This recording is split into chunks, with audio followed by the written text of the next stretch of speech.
Well, I take the sins of my father,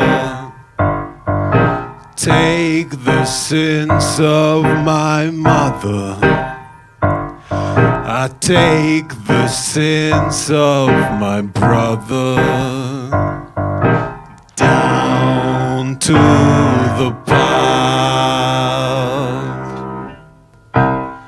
Barker used to go to an elite private school nearby. His dad worked on Wall Street and his mom ran a small boutique selling clothes by local designers in Soho.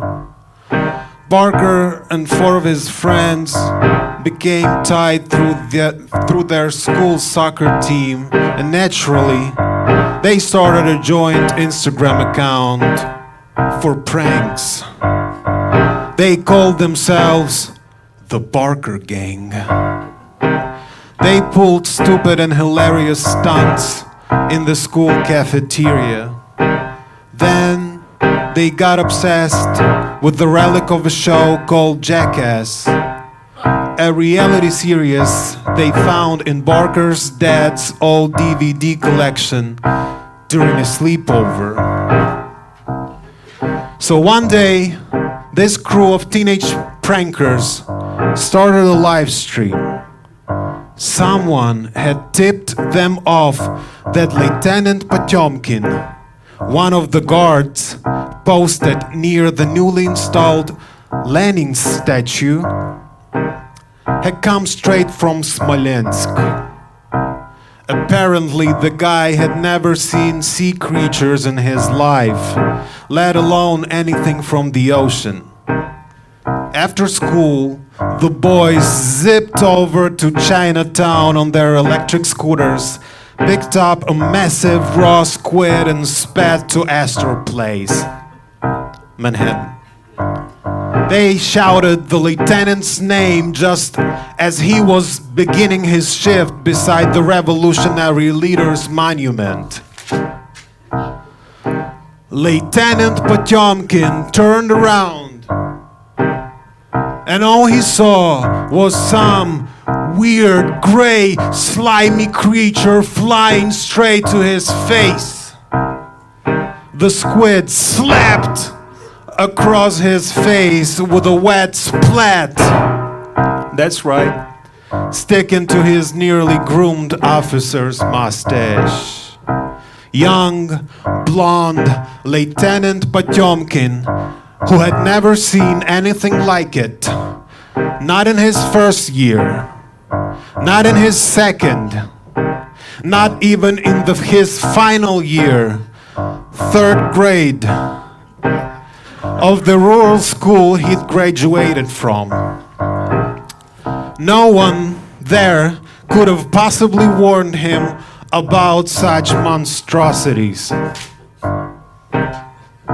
And so, our young lieutenant, a good lad from Smolensk, that's in Russia, started squealing like a half-slaughtered piglet, his polished military boots flashing in all directions. The boys howled like idiots. Commands poured into the live stream like jackpot at a casino. The squid had latched on shockingly well, covering the lieutenant's eyes. The shrieks that escaped from his Smolensk body sounded more like gargles because the squid's slippery guts had slithered into his mouth, and that only made the boys laugh harder. Then Lieutenant Potemkin's elbow clipped Lenin's bronze knee. The rod jammed up Lenin's ass began to squeal with ecstatic friction. Lenin started spinning, and with his other knee struck Lieutenant in the back of the head. Potemkin crashed face first onto the squid. The impact knocked the squid off and it dragged the rifle from the lieutenant's shoulder. The weapon slammed against the concrete with a sharp crack, like the sudden snap of a summer thunderstorm. But it wasn't lightning, it was a bullet. One that had been chambered just moments before the incident. Wiping the squid slime from his terrified eyes, the first thing Lieutenant Potemkin sees is a massive hole in the phone that Barker had been holding up in front of his face, live streaming the prank. As he focuses on the hole, he begins to see through it, and Barker's face turns red like a white bandage soaking up fresh blood. With his other hand, the boy reaches up to his forehead. He feels something hot. He lowers his hand to eye level, stares at it in disbelief, says, "What the f..." and slowly crumples to the pavement right at the lieutenant's feet. And just like that, all three froze. Barker, frozen forever. The squid, frozen forever. It felt like all of New York had frozen forever. The whole world seemed to gasp, then felt silent. Only Lenin's bronze ass let out a long, mournful groan like a whale's mating song. Something like this.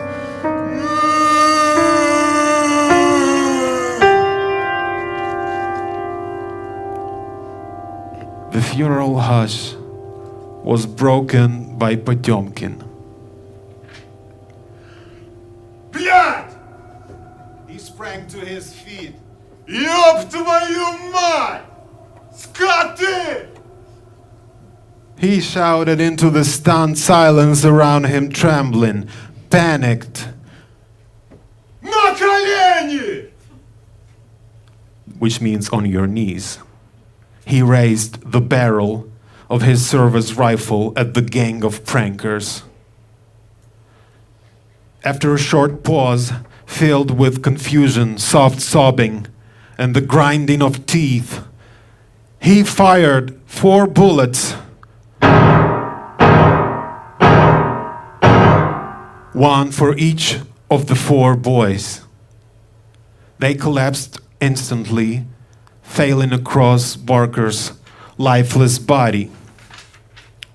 Of course, Barker's live stream cut off the moment the first bullet pierced the phone.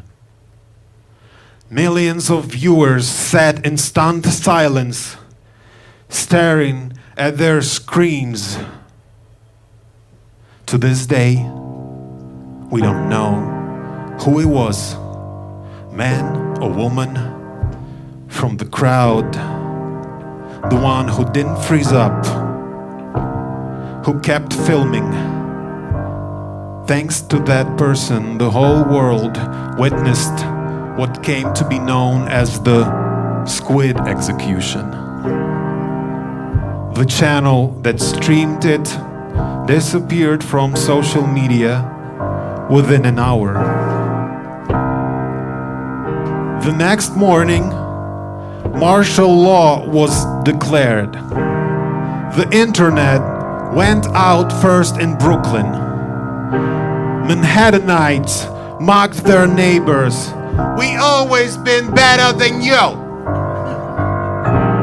Then their internet died too. A week later, paper boys were back on the streets. They sold news in exchange for bread and vegetables. Paper money had since disappeared. Another week passed, and the city's residents read in those same newsletters about new currency. The American ruble, brought straight from the mausoleum, approved personally by Lenin before his very death. We thank our beloved father and hereby proclaim on this 100-year anniversary of the death of the leader of the revolution, America is now ours. Long live the Union of Socialist States of America! Take the sins of my father. Take the sins of my mother. Take the sins of my brother. Down to the path. Take the sins of my mother. Take the sins of my father. Take the sins of my brother. Down to Ukraine. Down to Ukraine. Down to Ukraine.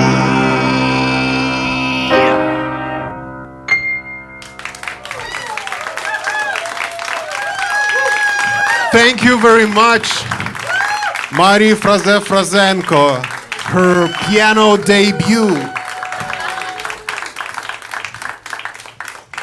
Now